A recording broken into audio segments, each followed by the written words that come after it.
Fala galera, tudo bem com vocês? Meu nome é Adrian, sou diretor de criação na MT Design e professor de design gráfico e edição de fotografia. Nesse vídeo eu quero falar para vocês sobre um dos 3 elementos essenciais da edição não destrutiva dentro do Photoshop. Nós temos 3 que são os principais. Nós temos os Smart Objects, nós temos as máscaras e nós temos as camadas de ajustes. Nesse primeiro vídeo eu vou estar falando sobre os Smart Objects. O que são os Smart Objects e como eles funcionam?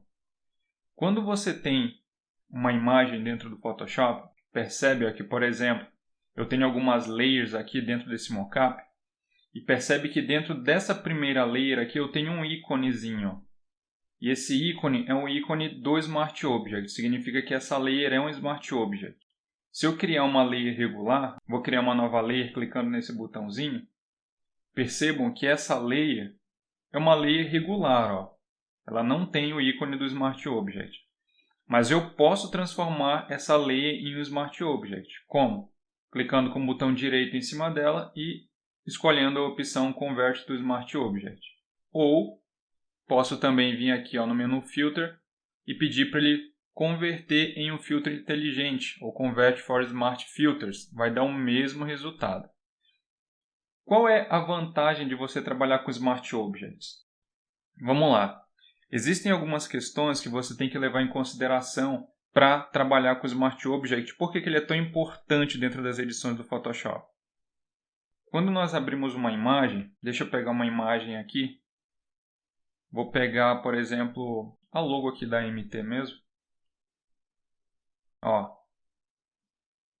eu tenho, deixa eu só ocultar aqui rapidinho os efeitos. Eu tenho aqui a logo da MT. Percebam, galera, que quando eu arrastei para dentro do Photoshop, ela já veio com o Smart Object. Por que isso acontece? Porque dentro das minhas preferências do Photoshop, eu deixei configurado para que toda vez que eu inserisse uma imagem aqui no Photoshop, ele já convertesse essa imagem para mim em Smart Object. O que é muito bom, na verdade. E como é que eu faço essa configuração? Bem simples, ó. Menu Edit, Preference. Vou abrir as preferências na opção General. E aqui, na opção General, você vai ter essa opção, Always Create Smart Objects when Placed. Ou seja, toda vez que eu inserir uma imagem dentro do Photoshop, ele vai converter ela para mim em um Smart Object. Por isso que quando eu arrastei a logo para dentro do programa, ele já identificou ela como Smart Object. Qual a vantagem em relação ao Smart Object? Eu vou mostrar uma das primeiras questões, que é a questão da qualidade da imagem, da manutenção da qualidade da imagem nesse processo. Olha só o que vai acontecer. Essa daqui, então, é a minha logo. Vou duplicar ela com o atalho Ctrl J. E essa de cima aqui, a cópia, eu vou converter ela numa imagem rasterizada, que não seja Smart Object. Botão direito. Vou pedir para rasterizar. Rasterize Layer. Agora ela não é mais Smart Object. Percebe que ela não tem mais o ícone. Vou até colocar aqui a imagem raster. E aqui eu vou colocar Smart Object, só para a gente identificar melhor. Vou desabilitar temporariamente a visibilidade do Smart Object, vou deixar só a imagem raster ativa. Vou pressionar o atalho Ctrl T de Tatu para aparecer as transformações. E com a caixa de transformação ativa, vou segurar o Alt para que ele faça a escala a partir do centro. E vou aumentar a minha logo. Vou aumentar bastante, tá, galera? Vou dar o Enter para aceitar. Percebe que ela ficou toda pixelizada, toda distorcida. Vou dar um Ctrl T novamente e vou voltar ela. Vou deixar ela, na verdade, menorzinha, bem pequenininha. Deixar ela bem pequenininha. Vou dar o Enter e vou aumentar novamente. Ctrl T. Vou aumentar novamente. Olha só o que vai acontecendo com a minha imagem cada vez que eu faço esse tipo de transformação. Fica algo bem inutilizável, na verdade. Isso porque ela é uma imagem do tipo raster, é uma layer rasterizada. Se eu fizer o mesmo procedimento com a Smart Object, olha só o que acontece. Trouxe a visibilidade dela novamente, Ctrl T de Tatu. Vou aumentar seguindo o mesmo procedimento. Enter para aceitar. Percebe que nesse primeiro momento ela ficou bem parecida com a primeira, que era raster. Vou diminuir, ó, Ctrl T, vou diminuir bastante, igual eu fiz com o anterior. Vou dar o Enter para aceitar e vou aumentar novamente. Olha só, galera. Percebe que ela manteve as características da imagem original. É claro que essa imagem, como ela era muito pequenininha e eu estou aumentando demais, ela ainda perde um pouco de qualidade porque ela está além do tamanho normal dela. Mas olha só como ela continua lisinha em relação à imagem raster. Ó, raster, Smart Object. Se eu voltar esse Smart Object para o tamanho original dele, colocar aqui ó, 100% novamente, ele está lisinho, galera, está perfeito. Se eu fizer a mesma coisa com a imagem do tipo raster, ó, Ctrl T, vou diminuir. Ó, já era, essa imagem está perdida. Então, primeira característica do Smart Object, ele mantém a qualidade original da imagem. E como é que ele faz isso? Toda vez que... Deixa eu deletar essa raster, voltar ele aqui. Todas as vezes que você converte uma imagem em um Smart Object, ou você trabalha com Smart Object dentro do Photoshop, o Photoshop faz o quê? Ele pega os dados da imagem original, do arquivo original, no caso aqui da logo, e salva esses dados na memória do programa. E todas as vezes que eu faço qualquer tipo de deformação, aplico algum efeito ou faço alguma transformação no meu material, ele consulta o material original e permite que esses dados originais sempre sejam reaplicados novamente na minha logo. Então, na verdade, as informações do arquivo originais elas são guardadas. Por isso que toda vez que eu aumento, diminuo, aplico um filtro, eu tenho a possibilidade de retornar à informação original porque elas estão separadas. Diferente de uma layer rasterizada, que aplica todas as transformações e os efeitos diretamente em cima dos pixels. E isso faz com que os pixels sejam alterados e a informação seja perdida.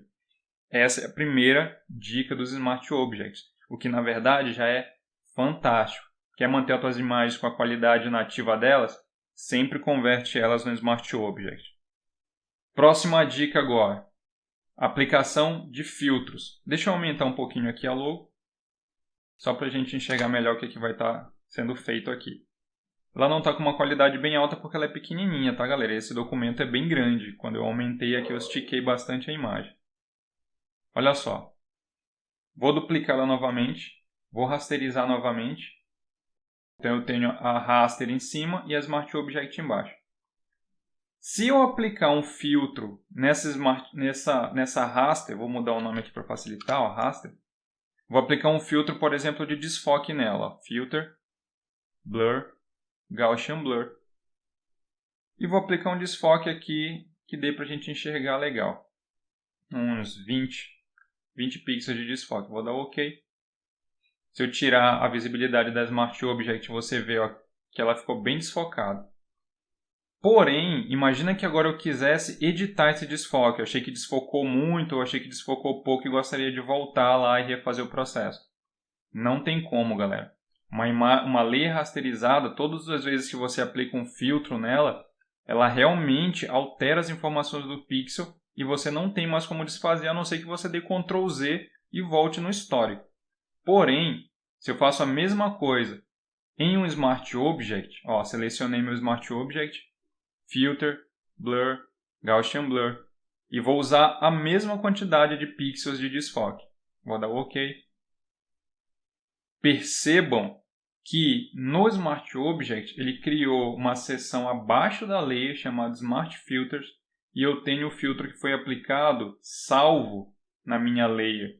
Isso significa que a qualquer momento eu posso até desabilitar a visibilidade, habilitar novamente, e se eu der 2 cliques em cima do nome do filtro que foi aplicado, eu posso voltar no filtro e posso estar editando ele a qualquer momento no meu trabalho. Fantástico, né, galera? E essa dica já vale o teu joinha. Então, qualquer ajuste que eu fizer, ele vai salvar para mim dentro dos Smart Objects, porque ele mantém as informações originais do arquivo e eu posso recuperar essas informações a qualquer momento. Vou aplicar um outro filtro aqui só para vocês verem novamente, ó, Blur. Dessa vez eu vou usar o Motion Blur. Vou dar um desfoque bem grande aqui, ó. O Motion Blur ele cria esse desfoque de movimento. OK.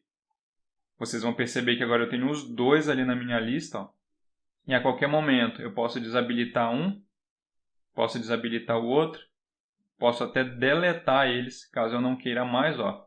Botão direito e peço para dar um Clear Smart Filter e eu deleto todos os meus filtros e a minha logo está lá inteira como ela era originalmente.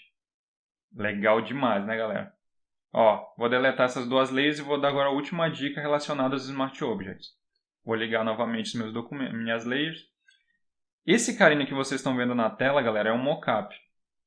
É um mockup gratuito aí disponível na web. E ele é um mockup de bordado, para você apresentar o material como se ele tivesse bordado. Uma logo, por exemplo. Nesse caso aqui, eu substituí a logo que tinha pelo texto Smart Objects.